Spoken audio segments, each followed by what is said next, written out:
इस वीडियो में हम बात करेंगे भारत के सबसे बड़े और सम्मानित बिजनेस घराने की, टाटा समूह में चल रहे एक आंतरिक विवाद की।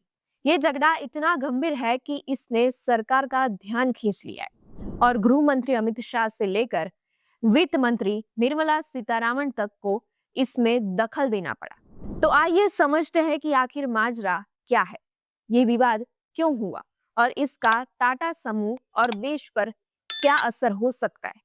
पहला सवाल, झगड़े की जड़ क्या है? टाटा समूह की होल्डिंग कंपनी टाटा सन्स में 66% हिस्सेदारी टाटा ट्रस्ट की है। ये ट्रस्ट परोपकारी काम करते हैं, जैसे शिक्षा और स्वास्थ्य के लिए फंडिंग, लेकिन ये समूह के बड़े फैसलों को भी नियंत्रित करते हैं। अभी टाटा ट्रस्ट के ट्रस्टीज यानी सदस्यों में दो गुट बन गए। एक तरफ है नोएल टाटा, जो रतन टाटा के सौतेले भाई और ट्रस्ट के चेयरमैन है, और इनके साथ है वेणु श्रीनिवासन।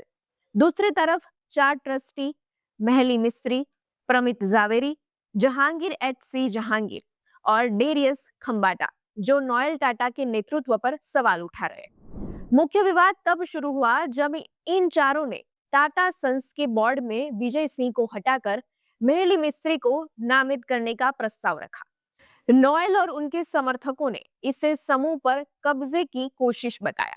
ये लोग बोर्ड की बैठकों की जानकारी और स्वतंत्र निर्देशकों की नियुक्ति में ज्यादा पारदर्शिता चाहते हैं, लेकिन दूसरा गुट कहता है कि ये बदलाव समूह की स्थिरता के लिए जरूरी है। दूसरा पॉइंट ये है कि ये विवाद नया नहीं है।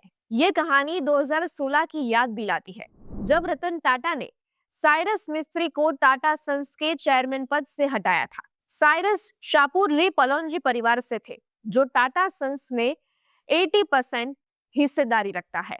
उस समय भी काफी हंगामा हुआ, मामला कोर्ट तक गया।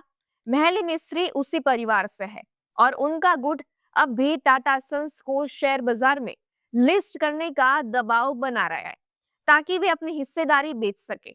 रतन टाटा के निधन के बाद, जो ठीक एक साल पहले 9 अक्टूबर 2024 को हुआ था, ये पुराने घाव फिर हरे हो गए। नोएल टाटा को चेयरमैन बनाया गया, लेकिन नेतृत्व का ये बदलाव कुछ लोगों को रास नहीं आया। तीसरा, सरकार क्यों शामिल हुई?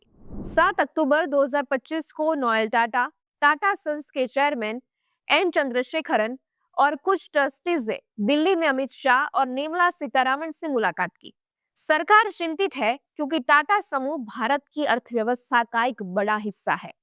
इसकी 30 से ज्यादा कंपनियां जैसे टीसीएस, टाटा मोटर्स और एयर इंडिया लाखों लोगों को नौकरियां देती है।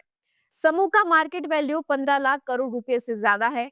अगर ये झगड़ा बढ़ा तो शेयर बाजार में गिरावट हो सकती है, जैसा कि इस साल $70 बिलियन का नुकसान पहले ही हो चुका है।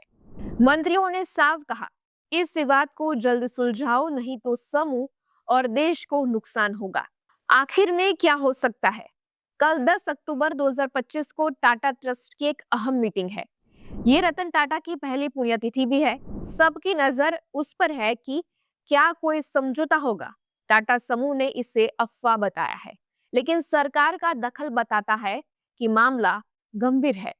टाटा की छवि हमेशा से एक परिवार जैसी रही है, जो न सिर्फ बिजनेस बल्कि समाज सेवा के लिए जानी जाती है।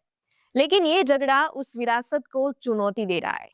हमें उम्मीद है कि टाटा समूह इस मुश्किल से निकल आएगा, जैसा कि उसने पहले भी किया। आखिर ये सिर्फ एक कंपनी नहीं, बल्कि भारत की शान है। आप देख रहे तथ्य। मैं हूँ श्रुति शाह, कैमरामैन हरीश पटेल के साथ।